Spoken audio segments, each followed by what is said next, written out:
오늘 본문의 키워드가 탄식입니다. 여기에는 세 가지의 탄식이 기록되어 있습니다. 오늘 본문 가운데 로마서 8장 22절을 보겠습니다. 피조물이 다 이제까지 함께 탄식하며 함께 고통을 겪고 있는 것을 우리가 아느니라. 여기에는 피조물의 탄식에 대한 말씀이 기록되어 있습니다. 23절을 보겠습니다. 그뿐 아니라 또한 우리 곧 성령의 처음 익은 열매를 받은 우리까지도 속으로 탄식하여 양자될 것 곧 우리 몸의 구속을 기다리느니라. 23절과 25절까지는 그리스도인들의 탄식에 대해서 기록하고 있는 말씀입니다. 26절은 성령님의 탄식에 대해서 기록되어 있습니다. 이와 같이 성령도 우리 연약함을 도우시나니 우리는 마땅히 기도할 바를 알지 못하나 오직 성령이 말할 수 없는 탄식으로 우리를 위하여 친히 간구하시느니라. 26절과 27절에 성령의 탄식이 기록되어 있는 것입니다. 그렇기 때문에 오늘 본문의 키워드가 탄식이고 세 가지의 탄식이 기록되어 있는데 피조물의 탄식과 그리스도인들의 탄식과 그 다음에 성령님의 탄식이 기록되어 있습니다. 탄식은 일반적으로 부정적인 의미를 갖습니다. 탄식하면 절망의 탄식을 이야기할 때가 많은데 오늘 본문에 나오는 이 탄식은 절망의 탄식이 아닙니다. 기대하며 탄식하는 것이고 기다리며 탄식하는 것이고 그리고 기도하며 탄식하는 것입니다. 기대의 언어와 기다림의 언어와 기도의 언어로 탄식하는 것입니다. 19절을 보시면 피조물이 고대하는 바는 이라고 했고 21절에 보면 그 바라는 것은 이라고 했습니다. 24절의 중반에 보면 보이는 소망이 라고 했고 25절을 보면 우리가 보지 못하는 것을 바라면 이라고 말하면서 이 탄식이 바라고 소망하는 즉 기대를 가지고 탄식하는 것임을 분명하게 말씀하고 있습니다. 그 다음에 이 탄식은 기다림의 탄식입니다. 23절을 보시면 하반절에 우리 몸의 속량을 기다리느니라 라고 되어 있는 것입니다. 기다림의 탄식입니다. 마지막으로 이 탄식은 기도하는 탄식입니다. 26절에 보면 오직 성령이 말할 수 없는 탄식으로 우리를 위하여 친히 간구하시느니라. 27절에도 이는 성령이 하나님의 뜻대로 성도를 위하여 간구하심이니라 라고 되어 있습니다. 성령께서 성도를 위해서 간구하고 계신다 라는 것입니다. 그러기에 성도는 누구인가? 저를 한번 따라해 보겠습니다. 성도는 기대하고 기다리며 기도하는 사람들이다. 오늘 이 본문 가운데 이와 같이 성도는 기대하고 기다리며 기도하는 사람인 것을 보여주고 있는 것입니다. 기도하고 기대하며 기다리는 사람의 탄식은 절망의 탄식이 아니라 소망의 탄식입니다. 이 소망의 탄식은 강력한 능력을 발휘합니다. 23절입니다. 그뿐 아니라 또한 우리 곧 성령의 처음 익은 열매를 받은 우리까지도 속으로 탄식하여 양자될 것 곧 우리 몸의 속량을 기다리느니라. 우리가 지금 살고 있는 이 시대는 말세입니다. 말세란 종말이 시작이 됐다라는 뜻입니다. 그리스도인들은 어느 시간 속에 살고 있는가? 그것은 시작된 종말과 완성될 종말 사이를 살고 있는 것입니다. 종말은 이미 2000년 전에 예수님께서 이 땅에 초림하심으로 시작이 됐습니다. 하나님의 나라가 시작이 된 것입니다. 그러므로 주님께서 말씀하기를 때가 찼다라고 말씀하셨습니다. 이 말의 뜻은 종말이 시작됐으니 너희들은 믿고 회개하라라고 선포하신 것입니다. 예수님이 이 땅에 처음 오셨을 때 하나님의 나라가 이 땅에 도래하게 됐습니다. 그리고 예수님께서 이 땅에 재림하실 때 하나님의 나라가 완성되는 것입니다. 시작된 종말과 완성된 종말, 시작이 된 하나님의 나라와 완성이 될 하나님의 나라, 이 사이에 살고 있는 것이 바로 저와 여러분의 위치입니다. 종말의 때의 징조가 무엇인가? 그것은 여러 가지가 있겠지만 가장 중요한 것은 성령께서 우리 심령에 내주하신 사건입니다. 마지막 날에 내가 영으로 모든 백성에게 부어주리라.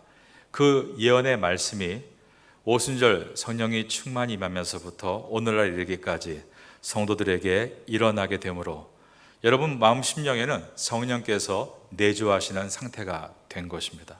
여러분 심령 가운데 성령께서 내주하고 계심을 믿으십니까?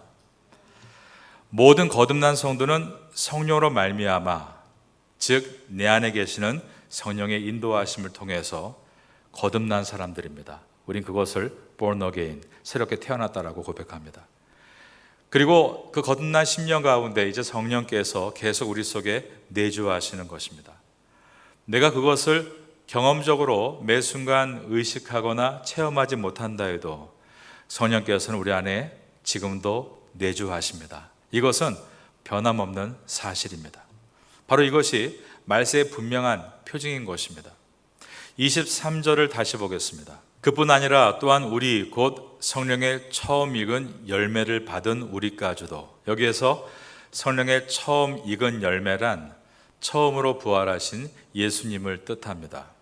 예수님은 성도들에게 부활의 첫 열매가 되셨는데, 첫 열매가 맺히면 반드시 그 나무에는 그 다음 열매, 그 다음 열매, 그래서 주렁주렁 열매가 맺히는 것처럼 우리도 예수님과 같이 부활하게 될 것을, 예수님은 부활의 첫 열매가 되심으로 분명한 표징이 되신 것입니다. 부활하신 예수님이 성도의 첫 열매가 되신 것처럼 성령의 처음 익은 열매이신 예수님처럼 우리 모두가 성령의 익은 열매가 될 것이다. 이 말의 뜻은 성도가 구원의 여정인 칭의로 시작해서 성화를 거쳐 영화의 단계에 반드시 이르게 된다라는 뜻인 것입니다. 성도는 그 구원의 완성을 기다리는 사람들입니다. 23절입니다. 그뿐 아니라 또한 우리 곧 성령의 처음 익은 열매를 받은 우리까지도 속으로 탄식하여 양자될 것 곧 우리 몸의 속량을 기다리느니라. 저를 따라하겠습니다. 우리 몸의 속량을 기다리느니라. 그리스도인은 한마디로 정의한다면 기다릴 것이 있는 사람입니다.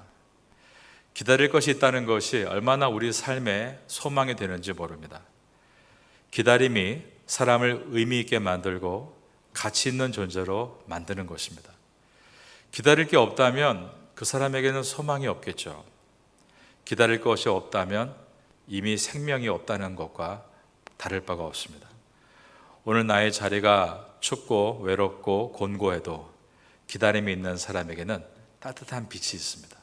영혼의 빛입니다. 우리는 기다리는 존재입니다. 그런데 그냥 기다리는 것이 아니라 오늘 본문에 보니까 탄식하며 기다린다라고 되어 있습니다. 23절에서 그뿐 아니라 또한 우리 곧 성령의 처음 익은 열매를 받은 우리까지도 속으로 탄식하여 양자될 것 곧 우리 몸의 속량을 기다리느니라. 탄식이란 말이 결국 가벼운 말은 아닙니다. 울부짖는 굉장히 간절한 마음이 들어있는 것이 이 탄식입니다. 탄식이 가지고 있는 사전적인 의미는 분명히 부정적인 의미가 있습니다. 그런데 성도가 성경적인 의미를 갖고 쏟아내는 탄식은 세상의 탄식의 의미와 차원이 다릅니다.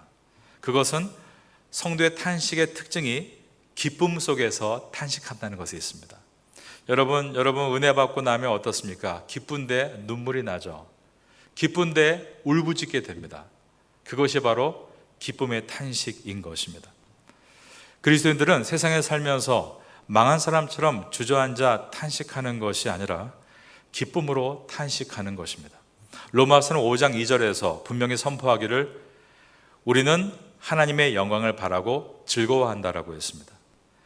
그러므로 성도의 탄식은 그분의 영광을 바라면서 기쁨으로 탄식하는 것입니다.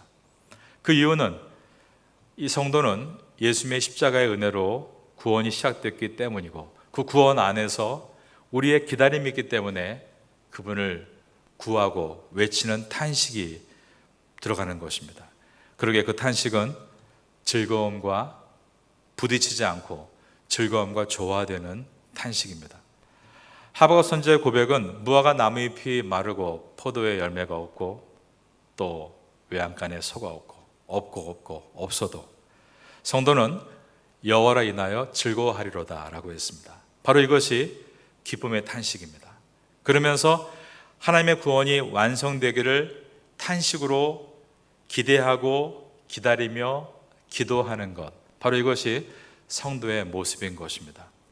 우리가 나의 생활을 위해 탄식하고 우리의 가정이 아름답게 서기 위해 탄식하고 또 내가 속한 사회가 정의가 회복되기 위해 탄식하는 것은 참으로 보배로운 탄식입니다. 그런데 그 탄식은 안 될 거야, 근심과 걱정에 불신의 탄식이 되지 않도록 해야 합니다.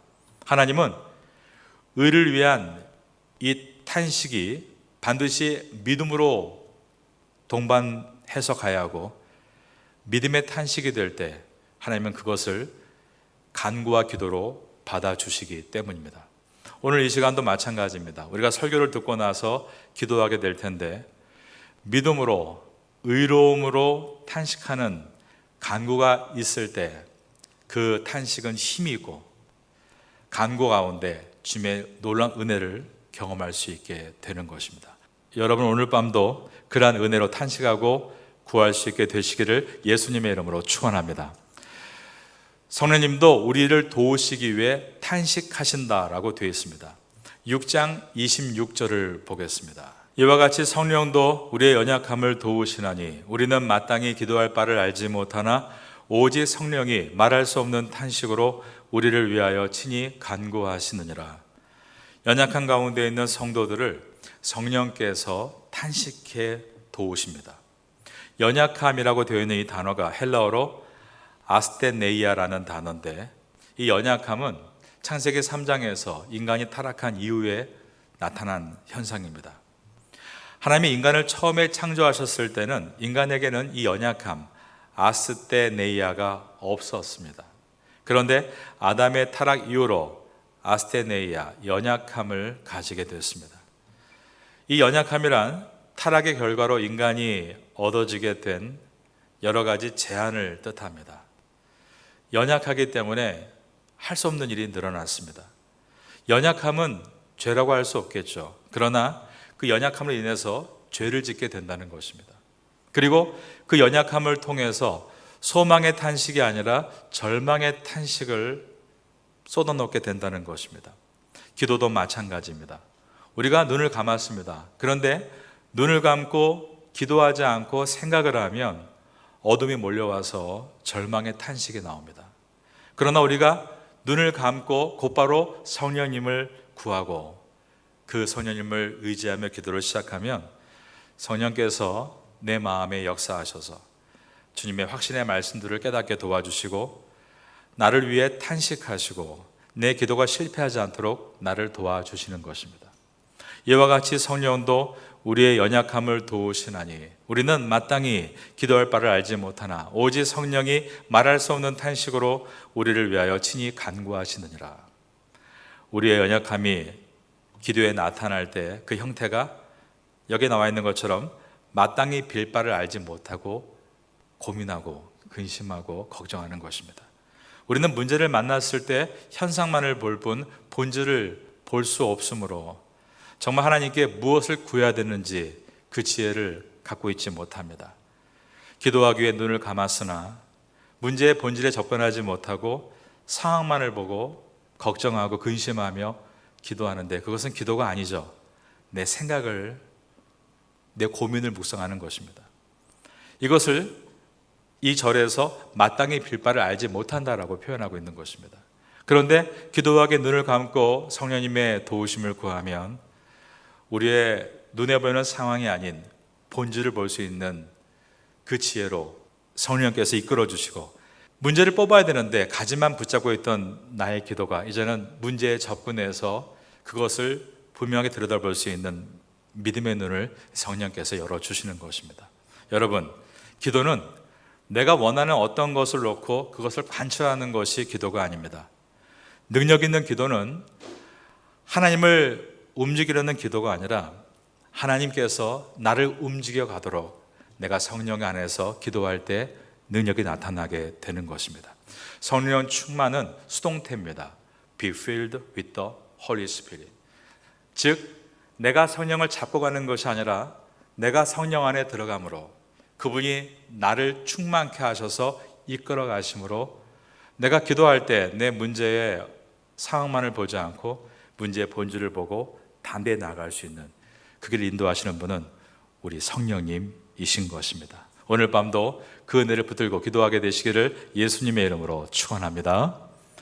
우리가 많이 알고 있는 사랑하는 말씀이 오늘 본문에 들어있는데 바로 8장 28절 말씀입니다. 우리가 많이 사랑하는 말씀이죠. 28절 말씀 다 같이 보겠습니다. 우리가 알거니와 하나님을 사랑하는 자 곧 그의 뜻대로 부르심을 입은 자들에게는 모든 것이 합력하여 선을 이루느니라. 하나님은 누구에게 이 모든 것이 합력해서 선을 이루게 하시는가? 이 질문에 대해서 28절이 분명히 말씀합니다. 그분의 뜻대로 부르심을 입은 자라고 되어 있습니다. 그분의 뜻대로 부르심을 입은 것에 대해서 설명하는 말씀이 이어지는 29절과 30절까지 말씀입니다. 하나님이 미리 하신 자들을 또한 그 아들의 형상을 본받게 하기 위하여 미리 정하셨으니 이는 그로 많은 형제 중에서 맏아들이 되게 하려 하심이라. 또 미리 정하신 그들을 또한 부르시고 부르신 그들을 또한 의롭다 하시고 의롭다 하신 그들을 또한 영화롭게 하셨느니라. 구원의 과정인 칭의와 성화와 영화를 좀 더 세밀하게 세분화해서 기록한 말씀입니다. 29절과 30절의 말씀을 순서적으로 배열하면 첫 번째가 미리 아심, 두 번째가 미리 정하심, 세 번째가 부르심, 네 번째가 의롭다 하심, 여기까지가 칭의의 사건을 표현한 것입니다. 그 다음 다섯 번째, 그 아들의 형상을 본받게 하심, 바로 이것이 성화의 과정을 보여줍니다. 그분을 닮아가는 것이죠. 그리고 마지막 여섯 번째 30절에 그들을 또한 영화롭게 하셨느니라. 영화롭게 하심, 이것이 바로 영화의 사건입니다. 구원의 완성은 미래에 있을 일인데 헬라어는 반드시 이루어질 미래에 대한 경우는 그 미래를 과거로 씁니다. 그래서 그들을 또한 영화롭게 하셨느니라 과거형으로 되어 있는 것입니다. 이것은 우리의 구원은 반드시 이루어지는 것임을 선포하고 있는 말씀입니다. 그러므로 8장 28절에서 하나님을 사랑하는 자 곧 그의 뜻대로 부르심을 입은 자들이 모든 것이 합력하여 선을 이루게 될 것이다 라는 이 말씀은 어떤 믿음 좋은 누군가에게만 주신 말씀이 아니라 우리를 부르시고 지금도 이끌어 가시고 우리 구원을 이루실 그 주님께서 우리 모두에게 주시는 말씀입니다. 그러니 여러분 고통 가운데 절망의 탄식이 아니라 소망의 탄식으로 나 자신과 내 가족과 여러분의 속한 공동체를 위해서 끝까지 포기하지 말고 기도하시기를 바라겠습니다. 기도하고 또 기대하고 기다리는 성도가 되라는 오늘의 말씀을 기억하며 이 로마서를 붙들고 올 한 해 마지막 12월 달에 됐을 때는 어떤 모습이라든 모든 것이 합력하여 선을 이루는 놀라운 축복을 얻는 성도가 될 수 있기를 예수님의 이름으로 축원합니다.